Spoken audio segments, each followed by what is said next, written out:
आप पार्टी के सांसद राघव चड्ढा ने आज बड़ा खेल कर दिया और खेल इतना बड़ा कर दिया कि जिसकी वजह से आप पार्टी शायद खत्म भी हो सकती है। हालांकि इसके लिए इंतजार करना होगा। दरअसल किसी भी राज्य में किसी भी सांसद को या किसी भी नेता को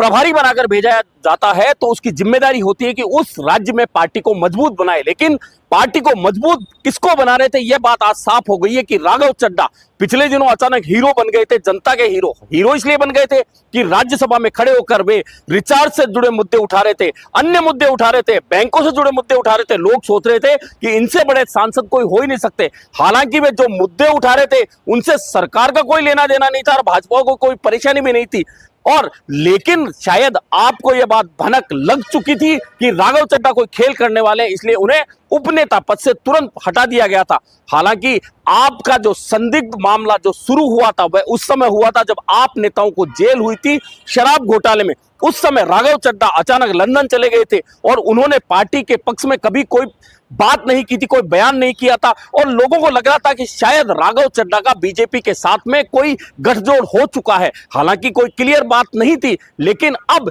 जैसे ही उन्हें उपनेता पद से हटाया गया उस समय से लग रहा था कि वे भाजपा के साथ जाएंगे और आज राघव चड्ढा 7 सांसदों को लेकर सीधे भाजपा में शामिल हो गए। हालांकि स्वाति मालीवाल पहले ही आपका साथ छोड़ चुकी थी, अब राघव चड्ढा के साथ 5 अन्य सांसद चले गए, यानी कि 10 में से 7 सांसद अगर किसी पार्टी के सीधे बीजेपी में चले गए तो आपका भविष्य क्या बचता है। और इसका सीधा कनेक्शन अब पंजाब के चुनाव से होगा, क्योंकि आपके जो प्रभारी राघव चड्ढा पंजाब के प्रभारी थे वे वहां टिकट बांटने से लेकर तमाम जिम्मेदारियां संभाल रहे थे। पिछले दिनों आरोप भी लगा था कि आप जो पैसा केजरीवाल हिंदुस्तान में लगाना चाहते थे, सिंगापुर में लगाना चाहते थे, वह पैसा सीधा राघव चड्ढा लंदन ले गए और झगड़ा यहीं से शुरू हुआ और मारपीट के आरोप भी केजरीवाल पर लगे कि केजरीवाल के घर पर राघव चड्ढा को पीटा गया था। लेकिन आज जो एपिसोड हुआ है निश्चित मान के चलिए आपको बहुत बड़ा झटका लगेगा। मैं सरल भाषा में कहूं तो हम